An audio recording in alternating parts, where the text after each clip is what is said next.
അങ്ങനെ നമ്മുടെ പുഷ്പമേള അഥവാ പുഷ്പോത്സവത്തിൻ്റെ ക്ലൈമാക്സ് വീഡിയോയിലേക്ക് എത്തിച്ചേർന്നിരിക്കുകയാണ്. കണ്ട് നമ്മൾ ലാസ്റ്റ് ഭാഗത്ത് എത്തി നിൽക്കുകയാണ്. ഇവിടെ കുറേ അടിപൊളി ഇലച്ചെടികളൊക്കെ ഉണ്ട്. ഇത് പലയിടത്തും കണ്ടിട്ടുണ്ടാകും ഞാൻ, പക്ഷേ അധിക സ്ഥലങ്ങളിലൊന്നും ഇത് കണ്ടിട്ടില്ല. വളരെ കുറച്ച് സ്ഥലങ്ങളിൽ മാത്രമേ കണ്ടിട്ടുള്ളൂ. നല്ല ഭംഗിയാണ് ഇതൊക്കെ ഇങ്ങനെ ഇരിക്കണത് കാണാനേ.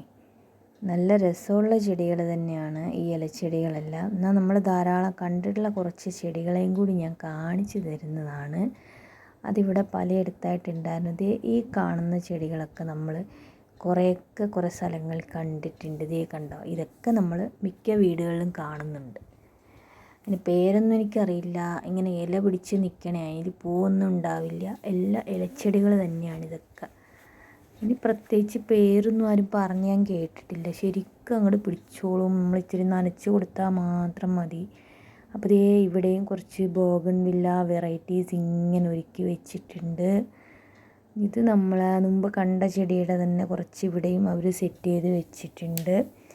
അപ്പോൾ ഈ സൈഡിൽ കുറേ ബോഗൺവില്ലാസ് ഇരിക്കണ കണ്ടോ. എൻ്റെ വീടിൻ്റെ അടുത്ത് 1-2 വീടുകളിൽ ഇതുപോലത്തെ പല കളേഴ്സ് ബോഗൺവില്ല വലിയ മരമായിട്ട് നിൽക്കണുണ്ട്. അതുകൊണ്ട് എനിക്കിതൊന്നും കണ്ടിട്ടായിരിക്കും ഇതിനോട് പ്രത്യേക ഇഷ്ടമൊന്നും എനിക്ക് തോന്നുന്നില്ല. പുതിയ എന്തെങ്കിലും വെറൈറ്റി കളറും ഡബിൾ കളറും ഒക്കെ കാണുമ്പോൾ ഒന്ന് നോക്കുന്നേ ഉള്ളൂ. ചിലരെയൊക്കെ വീട്ടിൽ 100ഉം 40ഉം വെറൈറ്റി നിൽപ്പുണ്ടെന്നൊക്കെ പറയുന്നത് കേൾക്കാം. എന്തോ ഇനി ഇത് നമ്മളെ പഴയ യൂഫോർബിയ പെണ്ണ്, എനിക്ക് ഭയങ്കര ഇഷ്ടമാണ്. യൂഫോർബിയ റെഡ് കളറൊക്കെ ഭയങ്കര ഇഷ്ടമാണ്. ഇവിടെ ഒരു വള്ളം സെറ്റ് ചെയ്തിട്ടുണ്ട്. ഞാനവിടെ ഇരുന്നിട്ടൊരു കുഞ്ഞു വീഡിയോ എടുത്തിട്ടുണ്ടായിരുന്നു. എൻ്റെ ഫോണൊന്ന് ചരിഞ്ഞു പോയതാണ് കയ്യിൽ. അപ്പോൾ ഇതേ കുറച്ച് വെരിഗേറ്റഡ് ബോഗൺവില്ലയും കൂടി ഇവിടെ ഉണ്ട്. വെരിഗേറ്റഡ് ഞാൻ വീടിൻ്റെ അടുത്ത് 1-2 അടുത്ത് നിൽക്കണം കണ്ടിട്ടുണ്ട്, പക്ഷെ പൂവൊന്നും ആയിട്ടില്ല. ചെടിയായിട്ട് തന്നെ ഇങ്ങനെ നിൽക്കുന്നുണ്ട്. ഇതേ ഇവിടെ ഫോട്ടോ എടുക്കാനും വീഡിയോ എടുക്കാനൊക്കെ ആയിട്ടൊരു സൈക്കിൾ റിക്ഷ സെറ്റ് ചെയ്തിട്ടുണ്ട്. ഞാൻ അവിടെ നിന്നിട്ട് ഒരു കുഞ്ഞ് വീഡിയോ ഒക്കെ എടുത്തിട്ടുണ്ടായിരുന്നു. ഫോട്ടോയിന് നമ്മൾ ബന്ദി വള്ളത്തിലാണ് വെച്ചിരിക്കുന്നത്. ഈ വള്ളത്തിൽ ഇരുന്ന് നമുക്ക് ഫോട്ടോയും വീഡിയോയൊക്കെ എടുക്കാം.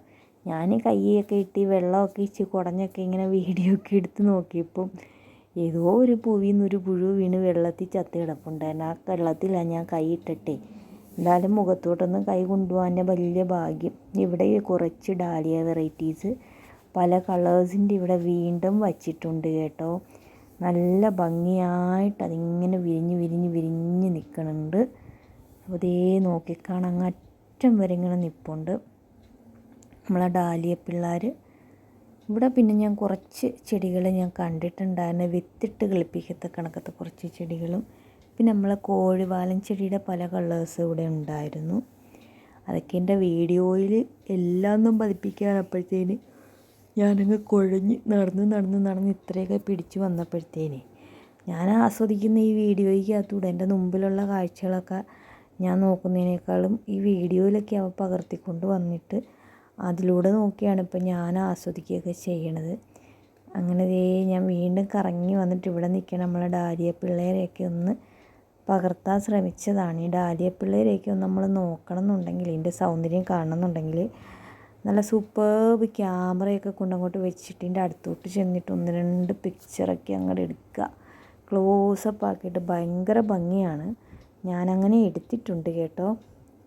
അത് ഞാൻ ഇനി എവിടെയെങ്കിലുമൊക്കെ ബെസ്റ്റ് ഫോട്ടോഗ്രാഫി മത്സരമോ പൂക്കളുടെ മത്സരമൊക്കെ വരുമ്പോൾ ഇടാനായിട്ട് കരുതി വെച്ചിട്ടുണ്ട്. പിന്നെ ഇതൊക്കെ നമ്മൾ സാധാ കാണുന്ന ചെടികളൊക്കെയാണല്ലോ ഉള്ളത്. ഇതിൻ്റെ പേര് ഞാൻ മറന്നു പോയിട്ടോ. അടുത്തൂടെ പോയി പറഞ്ഞിട്ട് പോകുന്ന കേട്ടായിരുന്നു. ഇതുപോലെ പണ്ട് തൊടിയിൽ നിൽക്കണത് ഞാൻ കണ്ടിട്ടുണ്ട്. ഇതും ഒരുപാട് ഇടങ്ങളിൽ കണ്ടിട്ടുണ്ട്. അപ്പോൾ കുറച്ച് ബോഗൺവില്ല ചെടികളും കൂടിയൊക്കെ ഉണ്ട്. ഇനി നമുക്കിത് കണ്ടതിന് ശേഷമേ നിങ്ങൾക്ക് ഞാൻ ഒരു സംഭവം കാണിച്ചു തരാം.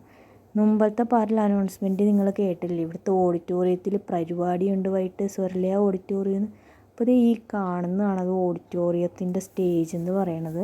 ഈ കസേരയിൽ ഇരുന്നിട്ടാണ് പരിപാടി കാണുക. നമ്മൾ ഈ പുഷ്പോത്സവം കണ്ടുകൊണ്ട് ലാസ്റ്റിങ്ങൾ ഇറങ്ങി വരുമ്പോൾ ഇത് നമുക്ക് കാണാം. ഇത് കഴിഞ്ഞ് അങ്ങോട്ട് ഫുഡൊക്കെ കഴിക്കാവുന്ന സ്റ്റോളുകളൊക്കെ സെറ്റാക്കിയിട്ടുണ്ടായിരുന്നു. അപ്പോൾ ഇത്രയുമാണ് പുഷ്പോത്സവം.